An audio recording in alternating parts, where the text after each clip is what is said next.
DC here. Hi, guys and gals. Well, I'm out for a walk. It is Wednesday afternoon. It is right now something like 16 or 17 degrees Celsius. That's quite warm. And it's one of these periods in the year, where in the morning it's cold. So single digits in Celsius. And afternoon it's really warm. Yeah, so I was thinking today's Wednesday, and often on Wednesdays I would make a vlog, and often those vlogs would be done over at my lunch bench. My good old lunch bench. So here I am out walking actually this afternoon. We still have, well, I would say we're still having the fallout effects of the COVID. Mrs. DC is taking a nap, and we still cough quite a bit, but it's getting better and better. Yeah, but she's still quite tired, and I try and get out. Yeah, I was listening to two podcasts today. Actually, a video and a podcast, and the subjects were about masks and intellectual pride, and I thought that's kind of an interesting mix. We all know, we've discussed about this before on vlogs that I've made before, about masks, the masks that we wear, and the multitude of masks that we wear depending on who we're with, depending on what we want to show, what we don't want to show usually. And I think that we have chatted about that at one point, was how much of a mask are we wearing when we're on YouTube, for example. But something? I think, seriously, sometimes, what was that? I think seriously sometimes we have less of a mask on YouTube than we do, excuse me, than we do in real life. Real life. I should have said it in inverted commas, because for many of us, YouTube is part of our real life. At least it is in my case. So, yeah, I was thinking, especially if you're in work, you're definitely different, probably than you are, or at least I am, when I'm here. And then when I think about it, I'm pretty open over there. But there's been times, when you realize you just can't be too open in a work environment. There are certain things you have to keep for yourself, or you will get stabbed in the back more often than not. Yeah.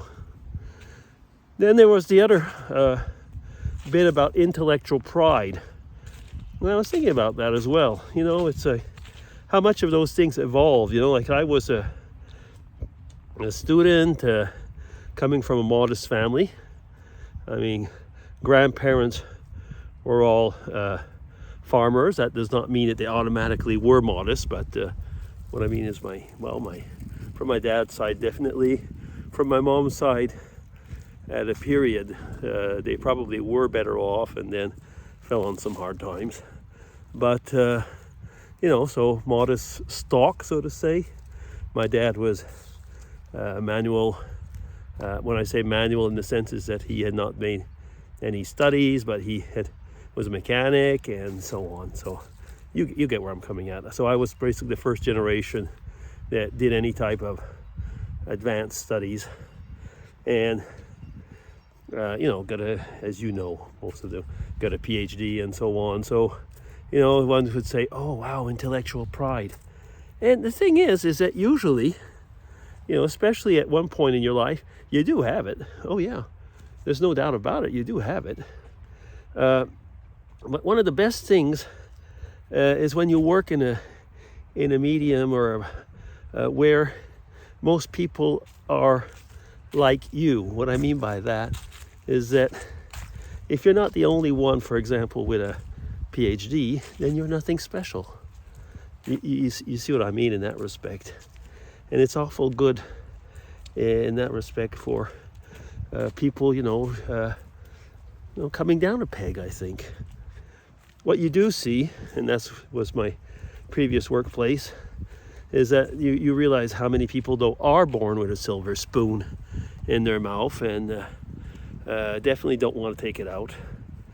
I saw that in many ways. For example, when I did what we called my postdoc in Oxford, there were some that definitely had intellectual and snobbish pride, and others that definitely did not. And they were, of course, very refreshing. And I think, you can learn a lot from people in that way. I mean, I also know many people who basically have had no or very little formal education, but actually have a lot of intellectual pride. I mean, I have maybe certain relations who love, to rub it in that they can do things better even though they don't have a PhD. But that's also intellectual pride. It's kind of finding a balance, isn't it? I mean, the job that I finished in before retirement, I was the only PhD in the company. And you know something? I never felt, in a way, I was almost going to say more humbled in a way, because there were just so many things that I didn't know about and I was learning and adding on to. That was basically part of my job, wasn't it? To go and get what was there, integrate it to my know-how, and bring out something new. I'll just leave it at that. And as I have mentioned probably in some vlogs before, the people I did tend to get along with best were the janitors, the personnel in around the factory and so on. They didn't. Most of them didn't go around with these, intellectual pride, but they did have pride in what they knew. That's a difference. Yeah. So masks and intellectual pride. Those are the two subjects that I was pondering on. And I'm not going to go much further, because otherwise we could chat about this for hours. But, how do we act about our masks? When are they necessary? When are they needed? Somebody was saying actually on one of the videos, he says, when you say to somebody, how are you? He says, of course, most of the time, like 99% of the time, they'll say, oh, doing well. And you know that that's probably not the case. And then, of course, he let out a half joke saying, of course, if everybody told me what they really thought about, he says, I never get to where I was going. So there's a large part of that that's true. But I guess the thing is, I'm sorry about I was going to say the vlogger's itch and so on, but there is one thing for sure about the masks, is that, there's a discussion of selective masks. I don't believe that you should let down the mask for every person that you see. So I guess that's the whole question. When do you? When do you not? Excuse me. When is intellectual pride too much? And when should you forego it, and so on? Tell me what you think about it. So I'll be DC signing off. Take care, everybody. Bye-bye.